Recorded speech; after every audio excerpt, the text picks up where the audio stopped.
Hey, Seth. Hey, Allie. Another great candidate today. We've got Joshua Sales out of Tennessee. He Right. is running for Tennessee's 7th district for Congress. Um, Joshua is a veteran and a teacher and an all-around great guy. So let's not waste any time. Let's bring him in. Hey, Right. Joshua, how are you? I am doing well, guys. How about yourself? Good, Doing good. thanks. Thank you for coming on with us today. Yeah, thank you so much. Thank you for having me. It's great to have you here. Okay, I like to start at the beginning. So, outside of the political arena and the political talk, and there's plenty of time for that and lots to talk about. So you're a teacher. What grade Mhm. do you teach? So I teach juniors and seniors. I have a junior AP English language Okay. class, which is the study of rhetoric, which is super fun. And then I have a senior level journalism class that I teach as well. Oh, very nice. Okay. So first question is like a two-part question. Um, so first is, what do you love about being a teacher? And then second part of that is, how would your students describe you? Um, yeah, so the thing I love most about teaching truly is the fact that at least with my teaching style, it truly becomes like a conversation in the classroom. Like when the class is going like perfect, it becomes this thing where it's like, okay, we just got done reading MLK's letter from Birmingham jail. Like, what do you guys think about it? Okay, well, let's dive in. Why do you think that? Why did this Mhm. come across to you this way? And like really diving into like the rhetoric of it and helping the kids understand at an academic level, like, oh, this is why he makes this allusion to St. Paul. This is Mm, why he repeats over and over, like, I may be an extremist in your views, but this is why being an extremist isn't a bad thing. right. Um, as to how the kids would describe me, I think it depends on the point of the year.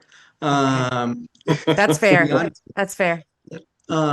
at the beginning of the year, by the time I get the juniors, they are typically like for the first time entering into an AP classroom setting.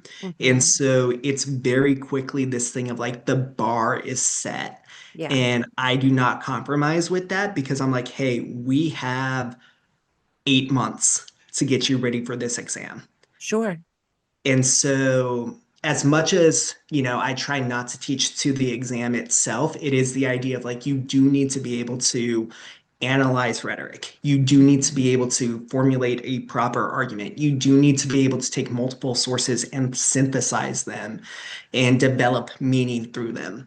And for 16-year-olds, for 17-year-olds, like that is in and of itself like a huge task. So they come in and they're very quickly like not happy with the fact that like, no, I'm holding the bar and like that is like Yeah, where we're going. But I think it's a testament of the fact that the journalism class that I teach is an elective and half of the seniors this past year, so they had me the year prior for my English class. Half of the seniors like elected to take that journalism class because they heard I was the one teaching it. oh, I love And so that. yeah, so they were like, let's get in there. Let's, That we says want to a hang out lot with about Mr. you. Sales So again. that alone answers the second question. If they're signing up for an elective senior year, especially, you must be wonderful. And I just have to say a quick shout out to one of my closest friends, Chuck, a retired English teacher, watches every single episode of this podcast, never fails. So just a quick hi to Chuck. We love our teachers. Okay. Thank you. Sorry. Well, Josh, first of all, I love the open kind of slogan to your campaign. Life ain't fair, but it's not supposed to be rigged. And I love that. That's refreshing. And as a Southern guy to a Southern guy, I appreciate that simple approach that a lot of people need down here, right? And so, obviously, this system is rigged by the billionaires right now. And ever since Citizens United, it's really been an uphill climb for regular people like us to make a real big dent because there's just uncapped spending. And it's just very difficult if you're not willing to play ball to make a real difference. So tell me why you think you're going to be able to cut through this kind of time in our political lives and really make a difference for people in Tennessee. So I think this is why being a teacher like becomes an asset because there's a lot of complex issues that I break down into just easy, understandable, bite-sized pieces that anyone can like deal with that and understand it. I was in Greenbrier in Robertson County, Tennessee, just north of Nashville, like 2 months ago for their Rumble in the Briar. It's a car show. And walking around and just kind of talking with people, introducing myself to the community. And there was a gentleman who had a MAGA hat on. And the people I was with was like, okay, like just get past him. I'm like, I'm not afraid to talk with Republicans. I'm not afraid to talk to someone wearing a MAGA hat. I went up to him and like quickly asked him, like, hey, I am running for Congress. I'm a Democrat, but I have a question for you. Do you know how long Social Security has until it's no longer solvent, until it no longer pays out exactly how much it should? And he was like, well, I know it's sometime soon. And I was like, according to the Department of Treasury, we've got until 2033, 7 years. And at that time, it becomes insolvent and those who will then be retiring will only receive about 83% of what they are entitled to. Right. And he's just like, well, that's not right. And I was like, I don't think it's right either. I'm running on 12 bills. The very first one is the Mustard Seed Act. It solves this issue because there's two simple things we need to do. One, there is a level of income that if you make over this, you do not get charged a single penny over that for Social Security, right? It's currently it is set at $184,500. So if you're making $185,000, that last 500 does not get taxed for Social Security. If you're making $250,000, roughly 65,000 of that does not get Mhm. taxed for Social Security. It's called the Social Security income cap. My bill gets rid of that. Mm. It says everyone should pay the same percentage. Yep. The second thing it does is it addresses the fact that if you receive your income through capital gains, that is not taxed for Social Security. You could literally be not working a single day of the year and have invested into the stock market and receive everything through capital gains and not pay a single penny into the Social Security program. Mm. My bill also overturns that. Love that. Those two things allow Social Security to be solvent for the next 100 years and actually lets us start lowering the retirement age. And this guy like looked at me again wearing a MAGA hat and he was like, well, that just makes sense. And I was like, doesn't it? Right. Like, That's what we so but need. the people that Common you're voting sense for vote against it. policies. Yeah. yeah. And so like, I especially like that's such a like pertinent thing considering like Mike Johnson was just caught on hot tape. Like, Saw it. yeah, right? Saying that we are going to have to cut spending for Medicaid, Mhm. Medicare, and Social Security. And so it's Starting like, next year, by the yeah, way. so it's very clearly like I can look at any Republican, and mind you, this guy was like late 50s, where he's going to be hitting that Hmm. retirement age exactly when this would trigger. And Yep. it's like, you have a choice. Hmm. You can vote for Matt Van Epps, who is the Republican candidate, who is going to be in lockstep with Mike Johnson and President Trump, or you could vote for the Democrat who is promising you right now, who has a bill ready to go on day one that is going to ensure that your retirement is sacred because that is not a handout. That is what Period. was promised to you. Yeah. Yeah. Yeah. That's great policy. Love that policy. I mean, I don't know who wouldn't vote for you for that policy alone. And I know you have so many more. All right. So going back to teaching, you're a teacher. You're not just grading your students, you get graded, Joshua, in that Yeah. role. There is a lot of bureaucracy and administrative overhead in academia. And so, and at my job, I have one-on-ones, I have reviews. Most people that work in America um, are have to be accountable for the expectations of the role.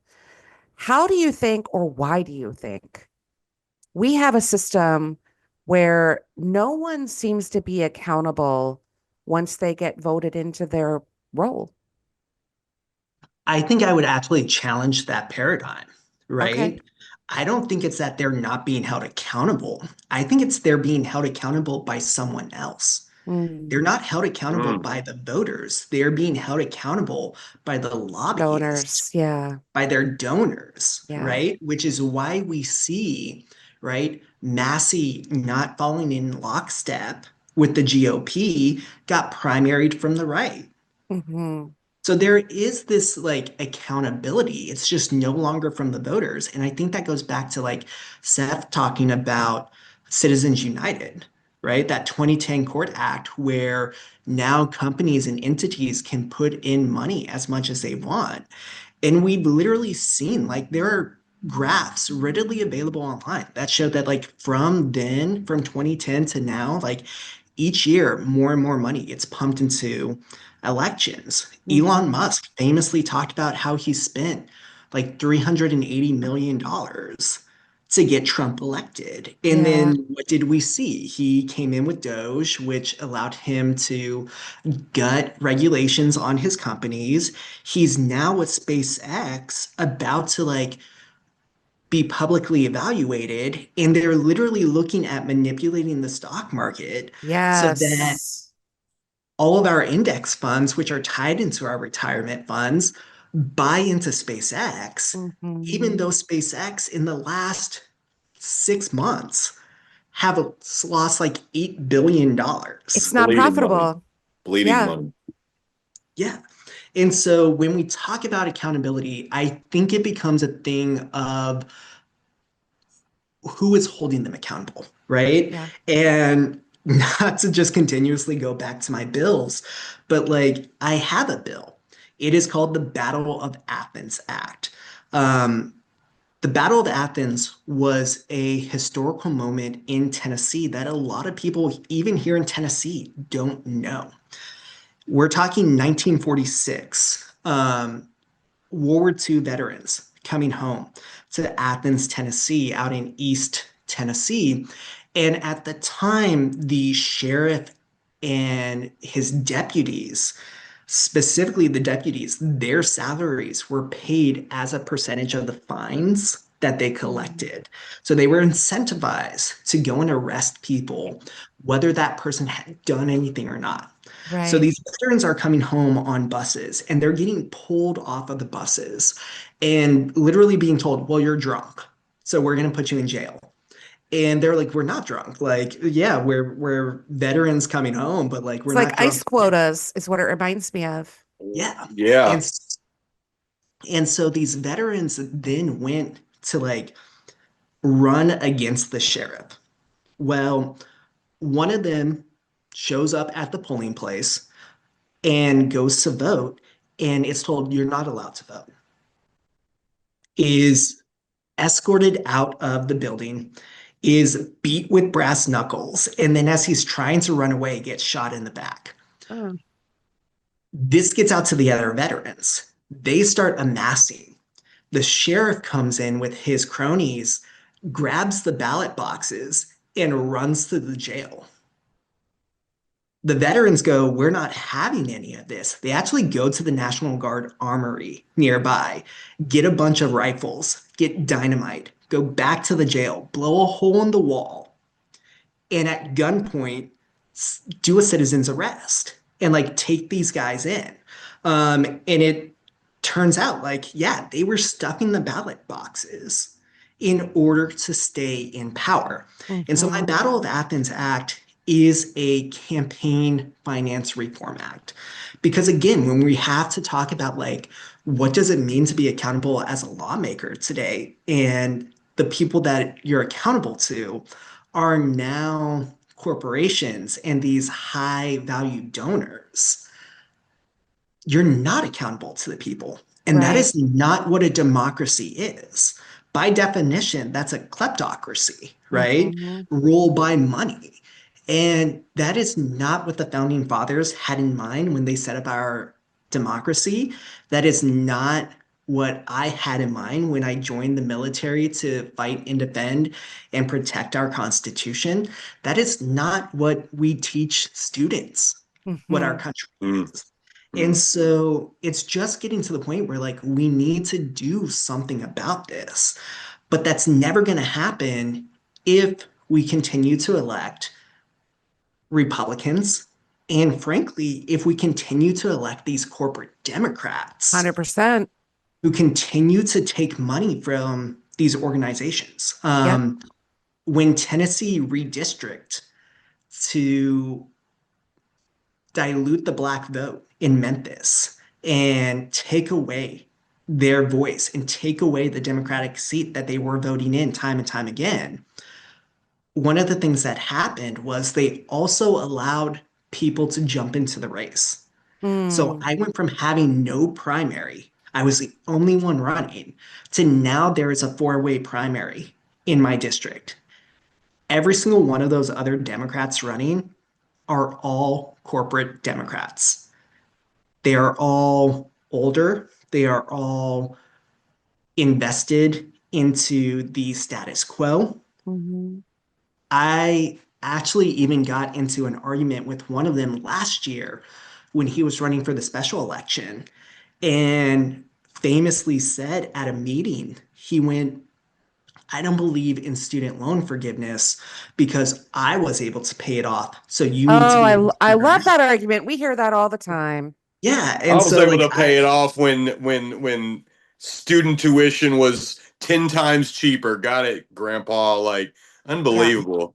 and that's like I literally pulled up. I was like, so you said you went to this college. When you graduated, this is what the tuition rate was. So no, we can actually look into this and see verifiably that your tuition was equivalent to less than 1 year of tuition Mm-hmm. today. The expected salary at that time was 75% of what it is today. So when Right. tuition has gone up 800% and salary has only gone up 25%, like that's not the same math equation. Mm-hmm. You nailed that. Yeah. And Absolutely. Yeah. one, I told him too, right? Because like we got to like to some degree, and like I'm sure like the troll Republican who listens to your stuff is gonna like cherry pick this, but it becomes a thing too as Democrats where it's like, hey, we know that educated voters tend to vote to the left. Yes. And so if we continue to put barriers in the way of people gaining that education as Democrats, we are literally shooting ourselves in the foot. Yep. Couldn't agree So more.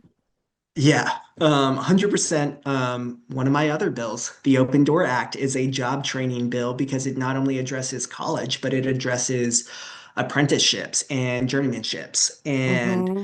All part of it, important. yeah, College isn't for everyone, and it shouldn't be, right? I no, mean, we need all of these skills in our collective Yeah. society. Period. Exactly. And I want you to talk about more of these bills because I know you've already gotten to mention a few of them, but what I really love about your campaign is that like you're ready to govern on day one. Mhm. Like you're Mm-hmm. coming in with plans, not only plans that will help Tennesseans out, but ones that pay for themselves. And that was another Yeah. Yeah, thing where I was just like, I love that because what do Republicans say? How are you gonna pay for that? Even though Exactly. they never pay for any of their crap than taking Social We're still Security paying away and for their Medicare and crap. Medicaid away. They Yeah. never they always talk about that. So if I could give you a couple more bills that you're super excited to talk about, obviously these first 12, and y'all can go to salesforcongress.com and check out all 12 of these platforms. They're all paid for. But I'm going to give you the floor and just a couple more that you're really excited about that you feel like are just going to give you a nice little surge with Democrats and independents in Tennessee. Yeah. And maybe even Republicans based on that story Yeah, you told. facts. Because when you have these conversations, they are common sense policies. And if we don't have to worry about how they're getting paid for, I mean, it's a no-brainer. And so let's even just talk about the fact that the mechanism of these bills being paid for is that they do tax the 1%. Hmm. And what I remind people of, because the other side 100% when they hear that starts screaming socialism, that's wealth redistribution. Right. Yes, it is. However, Hmm. from 1975 into 2025, $80 trillion was transferred from the bottom 90% to the top 1%. And you can look up that study from the Rand Corporation, which is a nonpartisan study, right? They looked at the fact that, hey, how did these tax bills, primarily trickle down economics, actually function? And what they found was that it took money from the working class and gave it to the top 1%. And the things we got to track when that happens is productivity went through the roof, Yeah. wages did not. What we got to track is government spending went up, the debt went up. And the thing that I remind people of constantly, because so many Americans don't recognize this, it's like 20 to 25% of the national debt is held by the top 1% Hmm. in the form of bonds. And so, as we continue to get to the point where we are only going to be paying the interest on this debt, Yeah. that's literally taxpayer money further being funneled to the top 1%. Right. And so, let's talk about two of the bills that I am most passionate about. Okay. The last one, which is entitled the United States Act. And this is a wealth tax. It's actually a more fierce wealth tax than what Elizabeth Warren has proposed, because frankly, I'm not for playing fair with these billionaires. I'm not. They have cheated the system, they Hell yeah. have abused American workers. And I'm not looking to play nice with them. I'm looking to set things right. And so, what this wealth tax does is within the next 30 years, it is designed to pay off the national debt. And then, once that happens, it becomes a universal basic income to guarantee that this level of wealth inequality, which right now is higher than at any other point in Americans' history, never happens again. Mm. Because if we're not just looking to correct what's going on, if we're not looking to prevent it from happening again, then we're missing the point. Mm. The other bill that I'm really passionate about is my healthcare for all bill. It is a universal healthcare bill. It is a single payer healthcare bill. Here in America, we pay on average $15,000 per capita, meaning that every person pays on average $15,000 for their healthcare each and every year. If we compare that to Germany, 9,000. We compare that to Finland, 8,000. Japan, 7,000. And these countries that already have universal healthcare have a higher life expectancy than we do here. Yeah. And a So better not, quality of life. yeah. And so they are paying less for better. And so I think with that in mind, and this is like what I say to people is I ask them like, why is that? Where is that extra $6,000 going to? Because they'll tell you at the hospital, oh, well, we got to pay off that MRI machine. Germany has MRI machines. Mhm. Japan has MRI machines. Yeah. Like, what do you mean? No, the reality of it, go back to 2022, health insurance industries paid $170 billion between stock buybacks and dividends to their stockholders. $170 billion. Match that with a study from 2020 that stated 60 to 65,000 Americans die every year from lack of affordable health care. Yeah. And you do the math, and it comes out to about $3 million per life. I'm sorry, but if you were to hand me $3 million and say, oh, but that person over there has to die, Hmm. I think my local police would have something to say about that. Hmm. Hmm. I would think so. I would Yeah. hope so. It's a mind-boggling number, right? Because you're just sitting there like people are passing away. People are losing their loved ones. And Mhm. these people are making money hand over fist, and they could have taken just one of those $1 million and probably kept those people alive. And so this is what happens when you allow healthcare to be for profit. And Yeah, almost no other civilized country does that anymore. It's insane. it I is. am, I was born in 1991. I'm 35 years old. And at that rate, 2 million Americans have died since the day I was born from lack of affordable health care. And to me, that is outrageous. That is, right?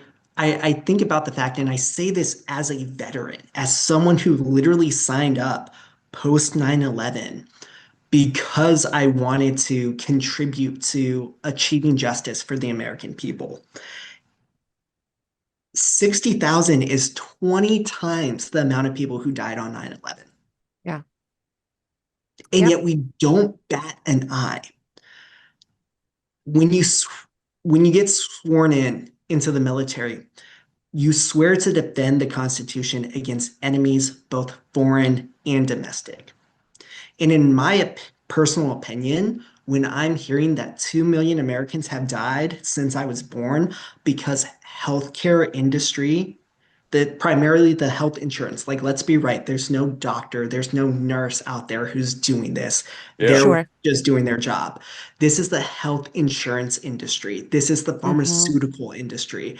This is all of that, right? Big pharma, literally just for them to turn a profit, for them to be able to buy another yacht. And like, Right. I say that specifically because the big, beautiful bill literally gave them a tax break on buying On yachts. I yachts. know. Yeah. Sick. Sick. Sick. Sick. And so, Sick. like, it ties right back into the thing of like, they're literally killing us while making money, using that money to buy things we couldn't even dream of having. Hmm. And then our government gives them a tax break on it. Yeah. Like that It's is not maddening. how government it is. And Mm. so like that's the type of stuff that I'm running on, right? Love it. This stuff where it's like you cannot dispute these facts. Like we could Absolutely. have a discussion of should the healthcare industry be allowed to make money or should they be nonprofit? Like we could have that ethical Hmm. conversation.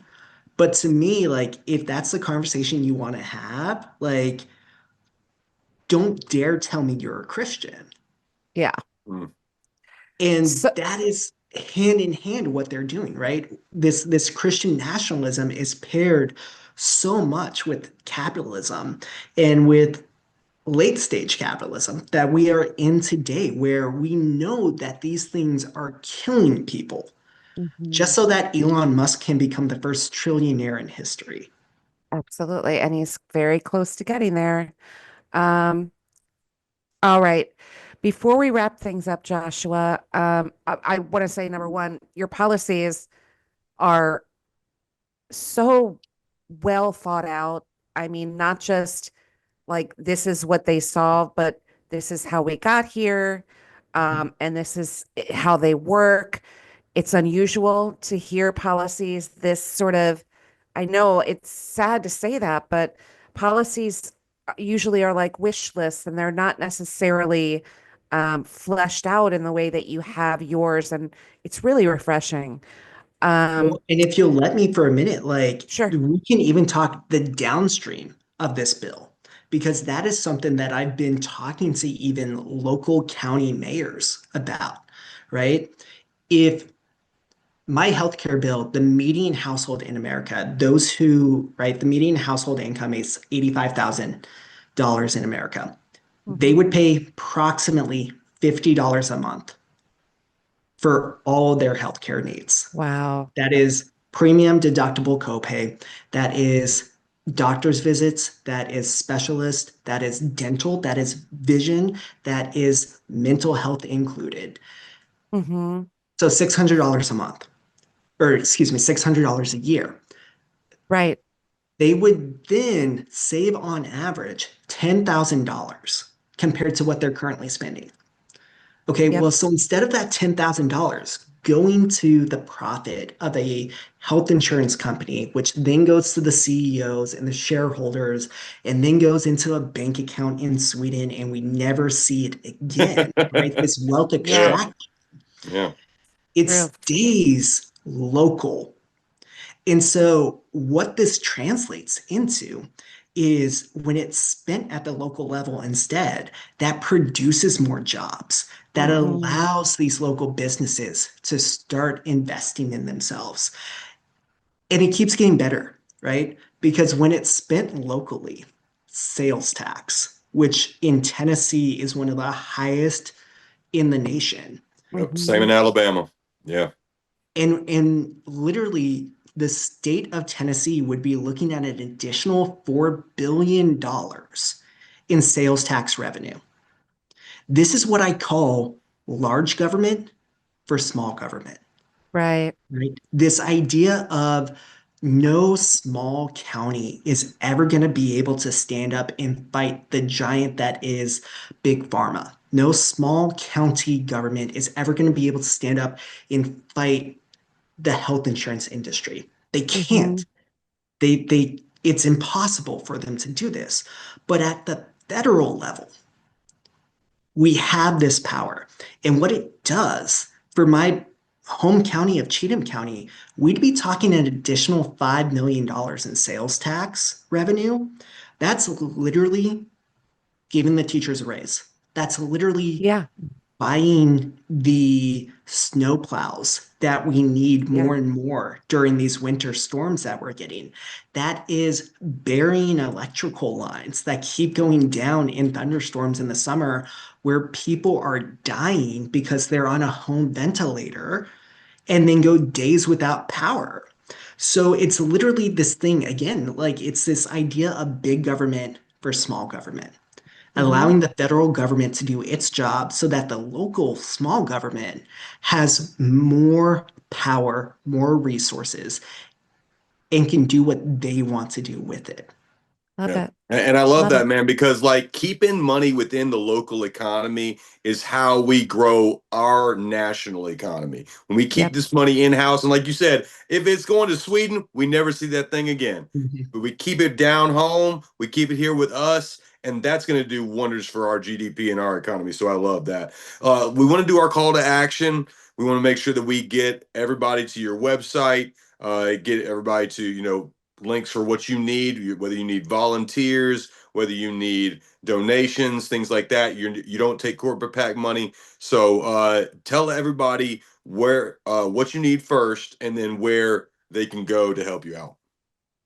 Number one thing I need right now is, in fact, donations. I jokingly tell people I have done so much on a shoestring budget. I'm Hmm. transparent with it. I've raised just north of $3,000, Yeah. which for a congressional campaign, for me to be on multiple podcasts, for me to be doing multiple town halls, for me to be doing all the stuff that I'm doing, people are like, how? How do you even have a website up? And I'm like, because I learned how to do it myself. Yeah. Mm. And so don't, Resourcefulness. yeah, leave it to a teacher. We know how to stretch a budget. Yeah. I Um, bet you do. Yeah. So donations. Head to my website, salesforcongress.com. That is SALES, the number four, congress.com. Hit the donate button. It'll take you to my Act Blue. Donate whatever you can. even a dollar goes a long way. Yeah. Like I said, I've been able to do so much with so little that once I do start to build money, it's going to be insane what I'm going to be able to do. I look forward to being able to build a coalition and build a movement like we saw Kat up in Chicago, who literally Mm-hmm. turned her office into a public aid office where people could come Yes. in and like get stuff that they needed. That's the same type of stuff I want to be doing down here because I also believe that my job as a representative is to serve the people. Sure. So donations are number one. While you're on my website, you can go to my social medias, start following them. Even if you can't donate money, just sharing my social media, Yeah. sharing the things I'm Yeah, talking goes a about long way. goes a long way. Like not only the fact that like it exposes more people, but Mm-hmm. it shows them this ideology. It Yep. allows them to hear these explanations of things that I remember back in 2016 explaining to my father, yeah, Bernie Sanders does want to tax you more. 2%. Right. Let's look at what 2% of your paycheck is. Oh my gosh, that's 10 times less than what your current health insurance is. So you would actually Right. save money, right? It's just like it's spreading this Logic. information. It's just Yeah. logic. Um, Okay, so say your website one more time, yeah. please. Salesforcongress.com. Super, SALES, the number four, congress.com. super In simple, guys. Get over there. And Joshua, when is your primary? August 6th. August 6th. Okay. Perfect. Like we said at the beginning of our time together before we started recording, we could talk forever. There's so much more to cover. And Yeah. quite honestly, you're a friend of the show now, so you're welcome back anytime. If you want to do a part two of this and a deep dive on those policies, we would love to have you on for that. They're so brilliant, brilliantly simple, yet effective. And I really feel like that's what people are hungry for these days. Mhm. So it was just an absolute joy to have you on. I really appreciate you taking the time to come on today. It was my pleasure being here with you guys. Thank you, Joshua. Appreciate the time, man. Well, Allie, we just got done talking with Josh Sales. It's running for that seventh district in the state of Tennessee. Second person that we've had from the great state of Tennessee, him along with Yeah. Victoria. And I tell you Yep. what, man, they're both equally impressive. I'm just coming away, I mean, this man is prepared. He's got Woo. he's got stuff ready to go on day one. I We're definitely mean, going to have him back because he's got even more great ideas. I mean, this is a guy who came in ready to govern day one, day and just one. so impressive, so impressive. So impressive. The policies that he went through, like I said before, policies tend to be wish lists. They're very Yeah. abstract, without sort of you skip the execution part, right? Like, this Hmm. is what I want to do, but how are you going to do it? And who's going to pay for it? And Joshua has that all figured out. You don't Already. hear that very often. Uh, If ever, really, let's be honest. yeah, So, because it's a lot to take on. it is.